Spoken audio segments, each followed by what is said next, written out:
Hey, Kat. Architect of Sony's disastrous live service push says failures are good actually, because now there's more rigorous and more frequent testing. Okay, let's see what this article. It's obviously about Concord, but they're still coping over it. I want to see what they said. What did they say exactly? PlayStation boss Herman Holst has said that live service failures are good for the development of their future attempts. Hear that? Where's the cap? Let me fix the camera a little. One of Sony's first major pushes in a live service space was Concord, and for those of you who managed to miss out on the fiasco, it was pulled offline after 2 weeks of being out, and not long after, Sony killed the game and the studio behind it, meaning that 8 years of development time were basically for nothing. Concord was not a bad game, it was a bad game. It was well made and relatively bug-free. Yeah, I guess there probably weren't that many bugs. I don't know. I mean, it was in development for 8 years, but I don't think a game, I don't think judging a game on good or bad is just about how many bugs it has. Crazy take, I know. But no, Concord is a bad game, objectively. And you can see that in its colossal failure. But various factors, bad marketing, a paid title and genre full of great free ones, bit generic, led to it being a disaster that makes the original Cyberpunk 2077 launch look tame. It wasn't bad marketing and a bad title and it being too generic that caused this game to fail. This game failed because of disgusting character design. Fat, nasty, disgusting characters, old grandma characters.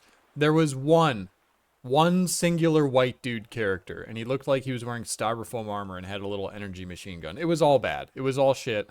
So this is cope. No, Concord was a horrible game, and it showed that in its abysmal reception.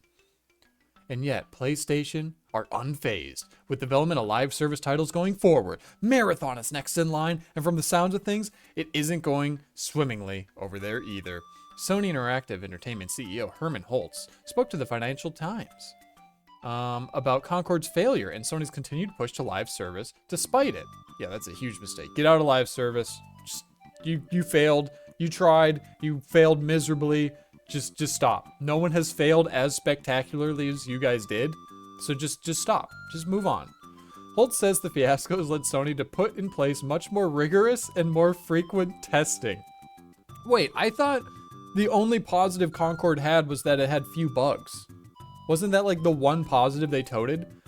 Doesn't that mean that it had enough testing from QA testers who test for bugs? The problem is the creatives, the character designers, you know, the higher ups, the people who are the creatives behind these decisions, behind these designs, behind this game is why it failed.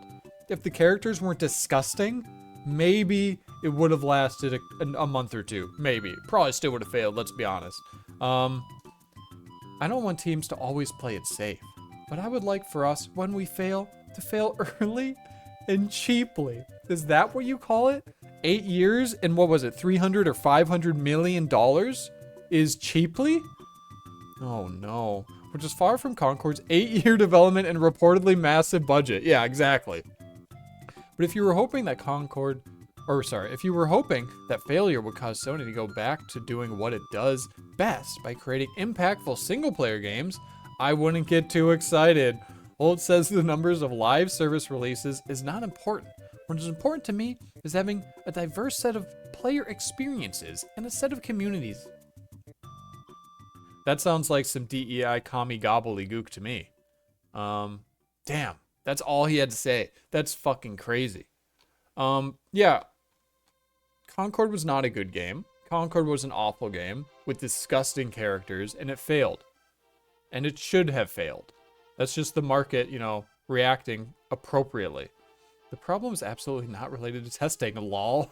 Yeah, exactly. Yeah, read the room, man. Read the fucking room. This Scott McRae, like, I mean, yeah, look at him. He's, you know, fat. He looks like a snowy boy.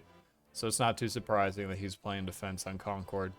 But I don't know, kind of hilarious. Little article that I wanted to cover quickly.